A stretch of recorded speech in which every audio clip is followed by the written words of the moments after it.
મિત્રો, વજન ઘટાડવા માટે લોકો અનેક પ્રયાસ કરતા હોય છે. કેમ કે વજન વધારે હોય તો પર્સનાલિટી પર પણ અસર પડે છે અને સ્વાસ્થ્યમાં પણ જોખમી સાબિત થાય છે.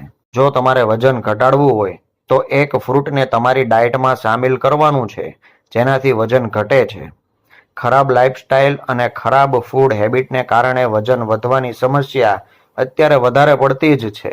પેટ બહાર નીકળવાથી પર્સનાલિટી પર પણ ખરાબ અસર થાય છે. આથી લોકો વજન ઘટાડવા માટે જીમ પણ જતા હોય છે કે અન્ય એક્ટિવિટી જેમ કે એરોબિક્સ, યોગ પણ કરતા હોય છે. મિત્રો, વજન ઘટાડવા માટે તમારે તમારી ડાયટમાં જે ફળ લેવાનું છે તેનું નામ છે પપૈયું. પપૈયું વજન ઘટાડવા માટે ખૂબ જ ફાયદેકારક સાબિત થાય છે. પપૈયામાં ઘણા પોષક તત્વો હોય છે જે વજનને નિયંત્રિત કરે છે, જેમાં ફાઇબરનું પ્રમાણ વધારે હોય છે અને કેલરી ઓછી હોય છે, જેથી પપૈયાના સેવનથી વજન ઘટવામાં મદદ મળે છે. પપૈયાનો ઉપયોગ કઈ કઈ રીતે તમે કરી શકો છો તેના વિશે જાણીએ.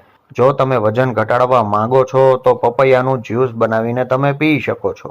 આ જ્યુસમાં સામેલ પોષક તત્વો શરીરની ચરબી ઘટાડે છે અને ફિટનેસ સુધારે છે. પપૈયાનું સેવન કરવાથી પાચન તંત્ર સ્વસ્થ રહે છે. વજન ઘટાડવા માટે સવારના નાસ્તામાં પપૈયાનો સમાવેશ કરી શકાય, જેનાથી શરીરને એનર્જી મળે છે અને વધારાની ચરબી ઓછી થાય છે. નાસ્તામાં પપૈયાના ટુકડા કરીને તેની અંદર મીઠું અને મરી પાવડર નાખીને ખાઈ શકાય છે. જો તમારે થોડો ભારે નાસ્તો કરવો હોય તો સવારના નાસ્તામાં દૂધ અને પપૈયું લઈ શકાય છે. એના માટે એક મિક્સરમાં 1 ગ્લાસ દૂધ અને પપૈયાના ટુકડા નાખીને બ્લેન્ડ કરી દેવાનું છે. તેની અંદર ડ્રાયફ્રૂટ અને બદામ પણ નાખી શકો છો. આ ખાવાથી પેટ લાંબા સમય સુધી ભરેલું રહે છે, વારંવાર ભૂખ લાગતી નથી, જેથી વજન ઘટે છે. પપૈયાને દહીંમાં મિક્સ કરીને પણ ખાવાથી હેલ્થ માટે ખૂબ જ ફાયદેકારક છે. તે સ્વાદમાં પણ ટેસ્ટી લાગે છે અને વજન ઘટાડવામાં પણ મદદ કરે છે. એક વાટકી દહીંમાં પપૈયાના ટુકડા અને ડ્રાયફ્રૂટ્સ મિક્સ કરીને તમે ખાઈ શકો છો, જેનાથી શરીરને પોષક તત્વો મળે છે, સાથે સાથે વજન પણ ઘટે છે.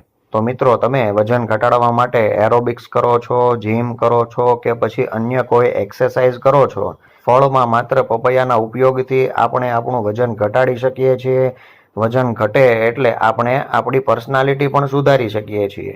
મેડિસિન9 ગુજરાતી ચેનલને સબસ્ક્રાઇબ કરો, બાજુમાં રહેલો બેલ આઇકન દબાવો, જેનાથી ભવિષ્યમાં આવનારી બધી વિડીયો તમને પહેલા મળે.